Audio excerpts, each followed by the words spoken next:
Hey, how y'all doing? This is Mongo Slade, and today we're going to talk about Lacey Evans. I'm going to talk about as much as her history as I can remember, and we're going to talk about what the problem is. Too long didn't listen. The problem is that some people don't have enough character. The problem is like with Lacey Evans is the opposite. The problem with Lacey Evans is the fucking character. But we're gonna get there. So Lacey Evans has a very brief run in NXT as she really didn't do much of anything. She was promoted sort of as a military heel. You know, she was a heel, but she didn't do much of anything. Like her character wasn't really based on being in the military. She was just dressed like she was in the military. I'm talking like that military dark forest green. I guess you would call it forest green colored suit, and she really didn't do much in NXT. I don't remember her doing anything. So it was a surprise to everyone when she was called up so early to feud with Becky Lynch. And when during the time when she disappeared from NXT and in the time when she was called up, she morphed into the sassy Southern Belle.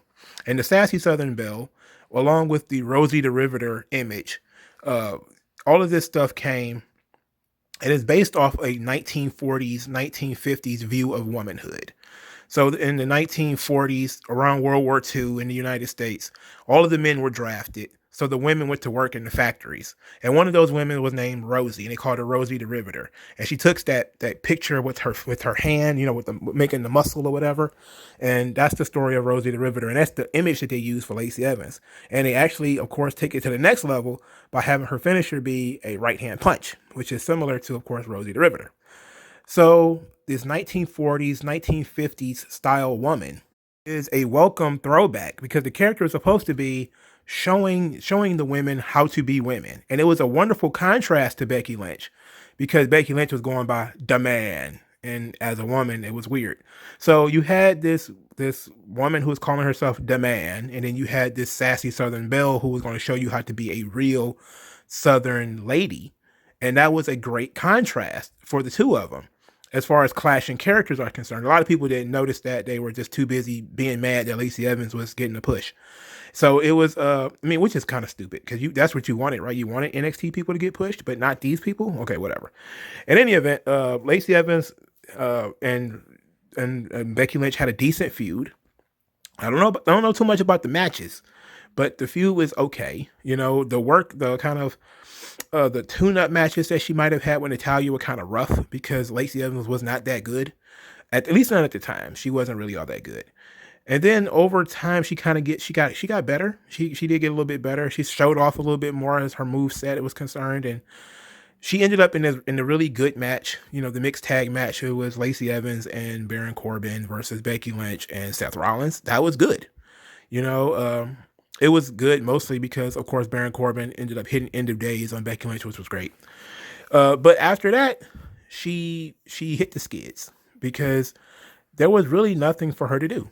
I think she feuded with Natalia. She feuded with some other women, but she basically was trapped in this limiting character where all she was doing was sugar and honey, and lemonade and gardens and flowery dresses. It was just like, it was way too much. It was way too much.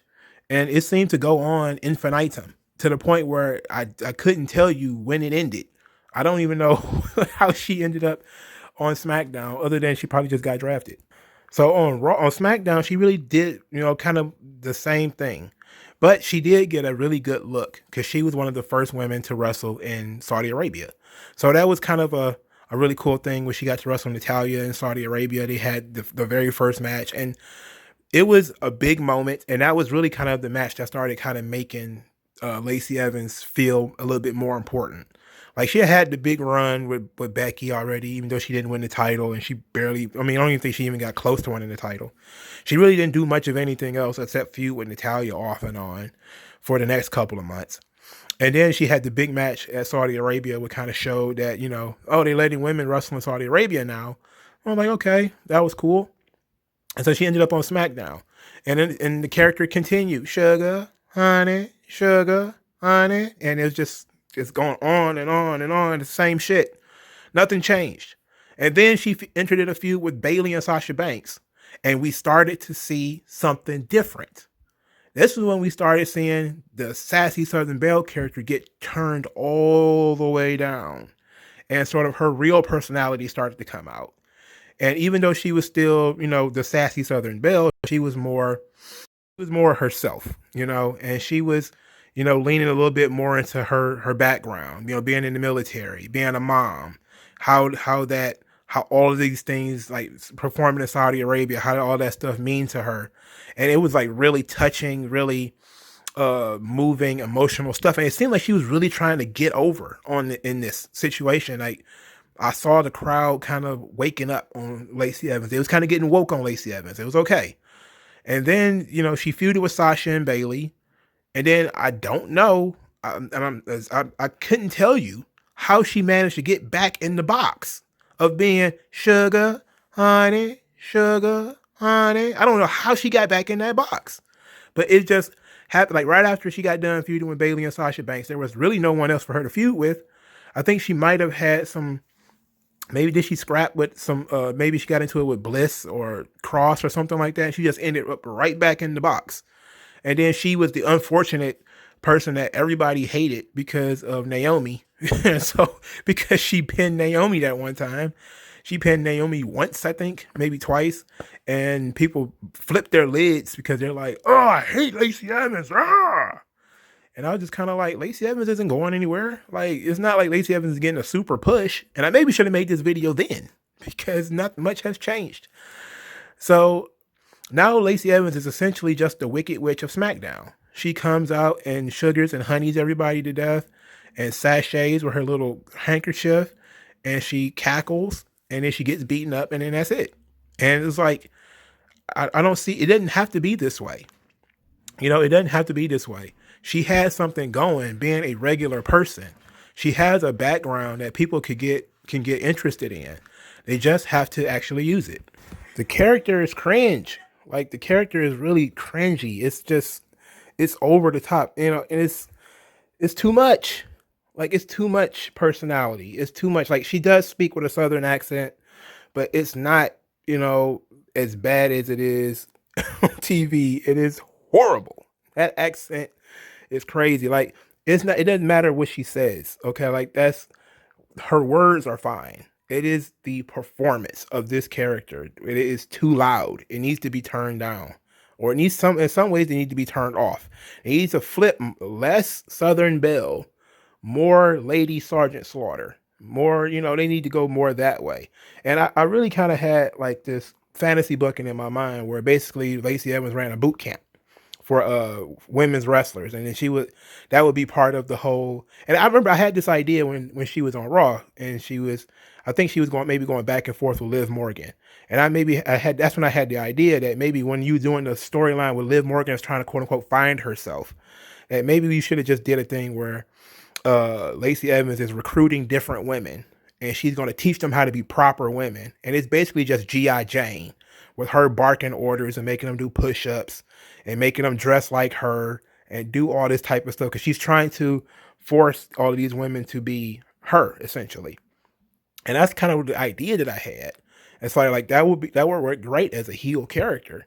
And then I thought when she was on SmackDown, I said, okay, well, it would be cool if she teamed up sort of with the Forgotten Sons because they were also military. And then the Forgotten Sons got torpedoed because of one guy saying, "Oi, I like Trump." And then all of a sudden, they shit was over with.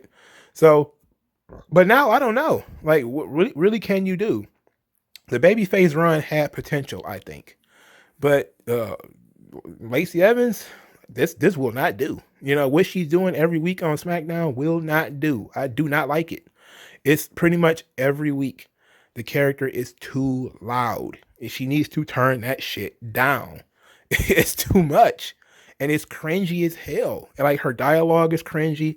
She just comes across as a Jane Cleaver meets the Wicked Witch of the East from The Wizard of Oz. It is absolutely awful. It's awful. Like I don't mind cackling villains, like, the Skeletor cackle. I don't really mind it. Look, I get it. Villains laugh at their opponents and stuff like that. But what she pulled in that promo with Nikki Cross and Alexa Bliss on September the 18th, was too damn much. She needs that had to stop. That had to stop. That shit gave me a headache. I was so mad. I was like, this cannot go on. Like, somebody needs to fix this character. It cannot go on this way. I don't know why they insist on boxing her in with this. And I know a lot of people talk shit about her wrestling skills too, but it's not really about the skills. You can master skills. That's the easy part. The in ring part is really the easiest part of the whole job, if you want to be honest. Because you can get by doing headlocks and arm locks, and being in a headlock for 10 minutes can get you over sometimes. And she can do a decent moonsault. She can wrestle a decent match. She's had decent matches before. But that really was the initial complaint, is that, oh, she doesn't really know what she's doing. She can't work. Like, she's not horrible. She ain't the best ever, but she ain't horrible. But there's just a lack of Lacey Evans stan accounts. So I think that's kind of why I see so much complaining, because there's a lot of bad women's wrestlers who have like stan accounts. Lacey Evans isn't one of them though. Like some people have like, so, but Lacey Evans has, I don't know. I don't want to get rid of her. I think there's some value in the performer, but there is almost no value in that character. That character has got to go. That character sucks. But let me know what you guys think in the comment section. Like this video, like the video, share the video, subscribe to the channel. I will talk to you guys later. Thank you for listening.